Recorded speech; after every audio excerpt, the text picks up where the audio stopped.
14 قرن بر اسلام میگذره.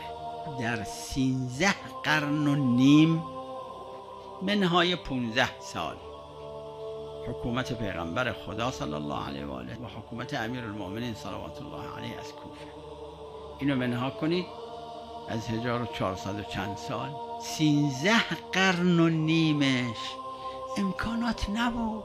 هم دنیا آزادی درش نبود، این آزادی که الان تو خیلی کشورهای دنیا هست، هم امکانات نبود. بنابود کتاب نوشته بشه با چه زحمتی چاپ بشه، چند نسخه چاپ بشه، به کجا برسه؟ به اون طرف دنیا مگه امکان داشت بره؟ الان حجت بر ماها و دیگران کم و بیش تمامه. لئلا یکون للناس علی الله حجه، بل تو روایت ها اون آیه قرآن بود، بل لله علی الناس. آیه دیگه هم داره قل فلله الحجة البالغه.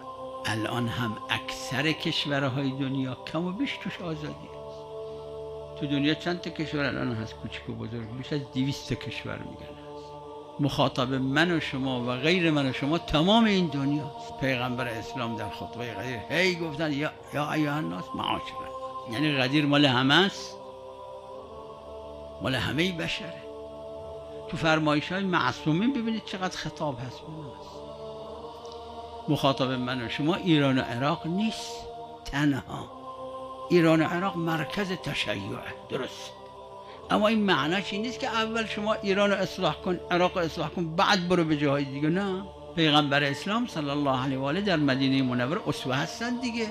در مدینه منوره حسب روایت امام صادق علیه السلام در کافی، پیغمبر خدا در زمان خودشون تو مدینه بیش از 1000 تا منافق موجود بوده. پیغمبر خدا بنا نبوده معجزه کنن، بدون معجزه خیلی اینا قابل هدایت نبودن، گوش نمیدادن. فمن شاء فلیؤمن و من شاء فلیکفر. پیغمبر بنا نبوده به کسی جبر کنه، لا اکراه فی الدین.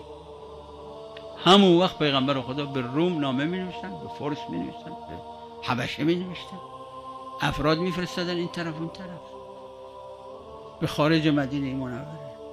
ابوذر از فلان ده اومد مکه مکرمه، بیام کی از فلان ده اومد، کی از فلان جا اومد.